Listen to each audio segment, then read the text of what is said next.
On that basis, Senator Roberts. Thank you, and thank you all for coming here.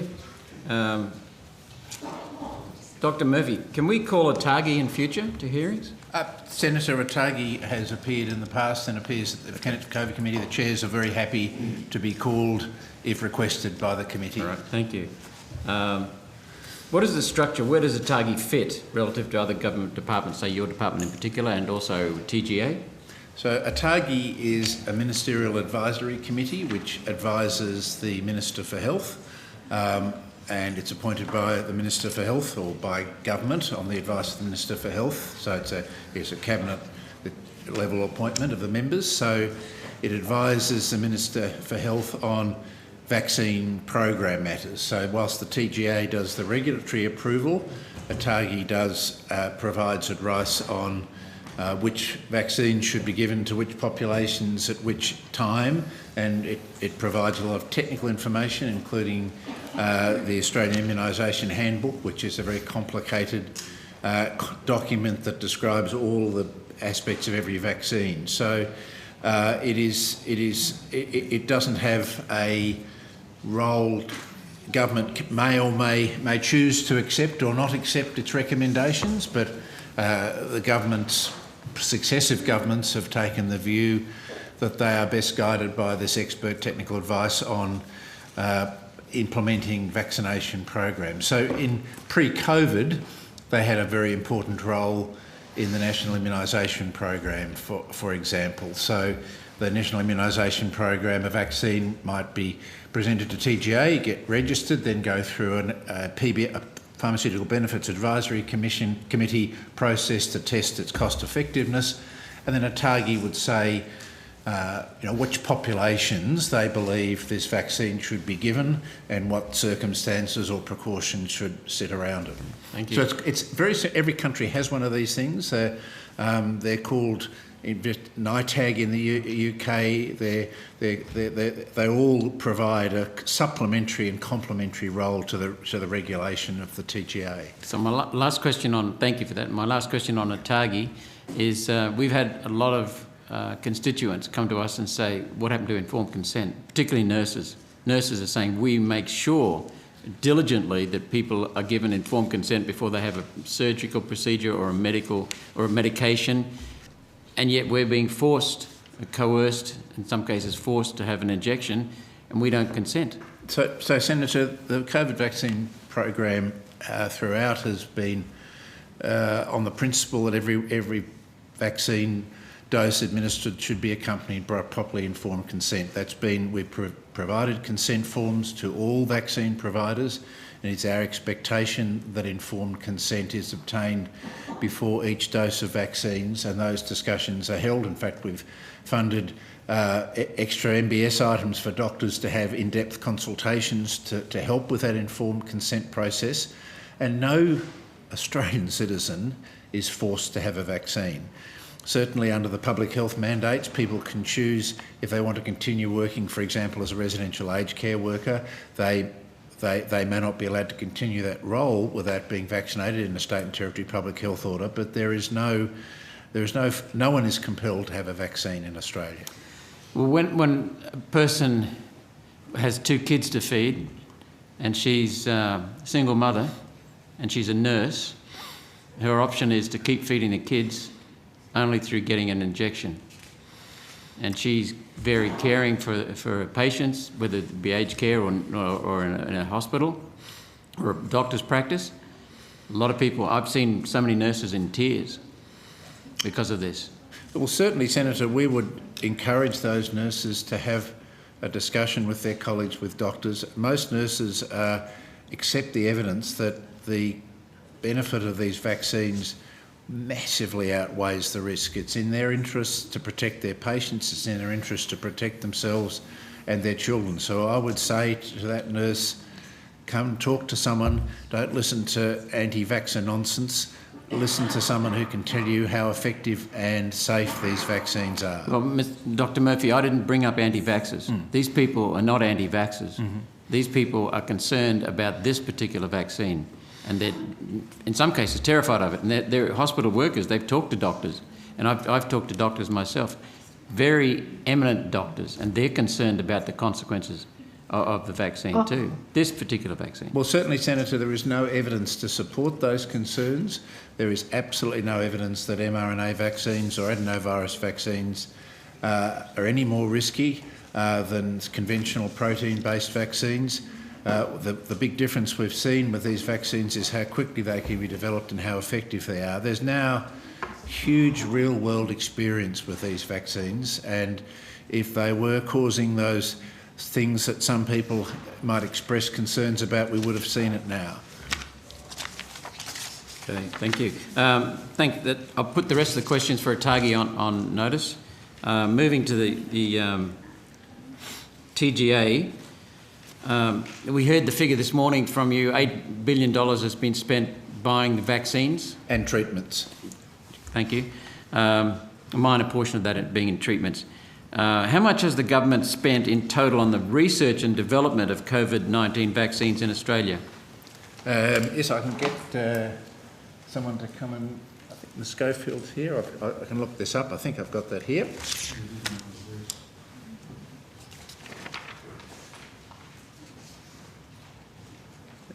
If you just give me a minute.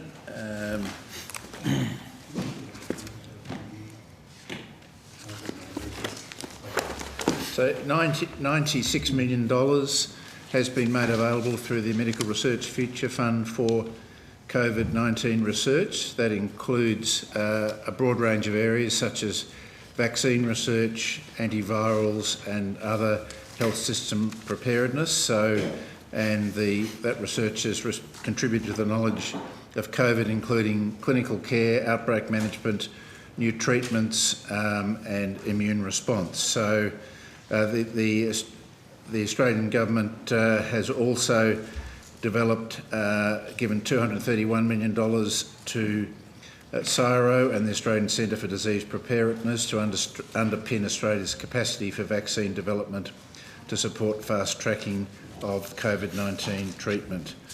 And obviously the broader health and medical research budget is quite large, with $6.7 billion being made available over the next 4 years. So, sorry, what is that being made available for, Dr. Murphy? So that's the broader medical research budget, $6.7 billion. Yeah. Okay. Thank you. Who reviewed the applications for the COVID treatment vaccine research funding, and what criteria was used to assess? So the NHMRC provided an expert panel who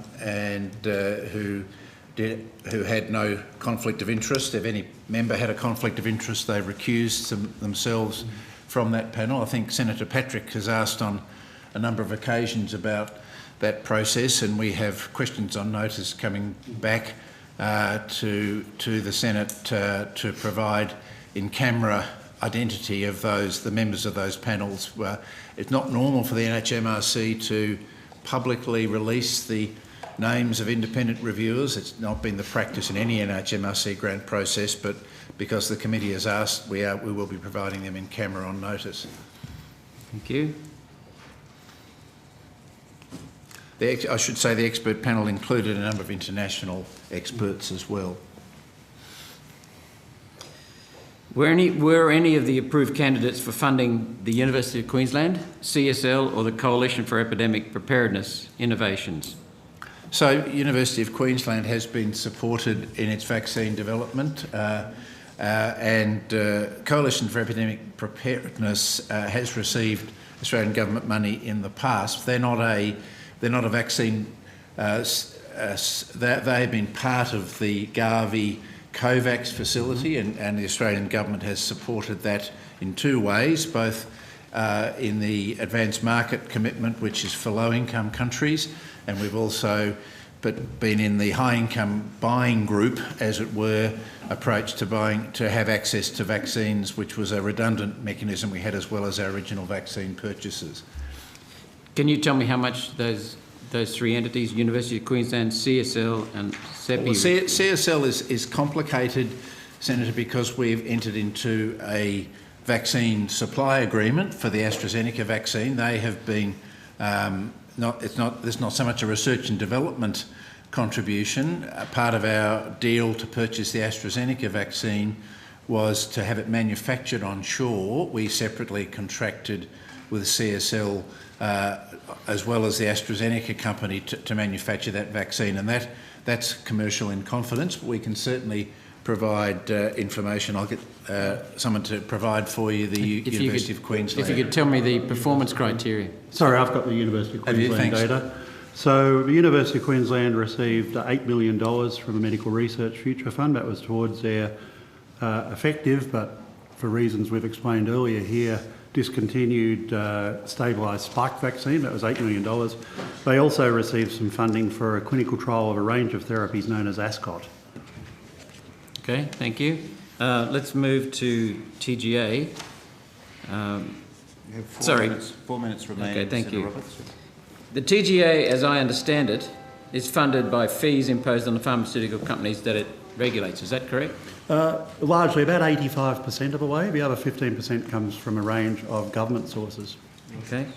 A new prescription drug, I'm told, for example, requires a payment by the pharmaceutical company of about $250,000 application fee and ongoing fees of $30,000 a year. Is that right? No. The actual cost for a new prescription entity is just under $250,000, which reflects the actual time spent by large teams of doctors and scientists. I would add that it's 1/16th the cost of the United States, so globally it benchmarks well. The ongoing fee for medicines and vaccines is $4,500-6,000 the ongoing charge is $4,500-6,000 a year, depending on the nature of a product. Okay, thank you. So the TGA makes $160 million a year, is that correct, in payments from pharmaceutical and nutraceutical companies? Well, in fee-for-service work, Yes. That's about our fee-for-service budget. Okay. Can we get a list of the specific drug companies whose drugs or medicines have been approved in the last 10 years, please? The last 10 years would be a massive amount of work. We have just under 100,000 products on the Australian Register for Therapeutic Goods. Would you be comfortable if you took on notice, say, the last 2 years or something? Yes, I don't want to that'd have be a fine. team. That'd be fine. As you can imagine, the team's very busy. Yeah, no, I appreciate that. So are you happy if you list the medicines and vaccines we've approved in the last 2 years? Yes. On notice? Happy to do so, Yep. Senator. Last question, Chair. I understand that the TGA itself doesn't approve any medication. It's more, it's hived off to individual committees. No, not correct. The exact opposite, Senator. Our committees only have an advisory role. The decision maker is a senior medical doctor in the TGA. It is done who operates at arm's length to both the Secretary, myself and the Minister. So the decision is not able to be influenced by political or other reasons. It's made on purely medical, scientific, performance, efficacy and safety grounds. And where do those experts come from?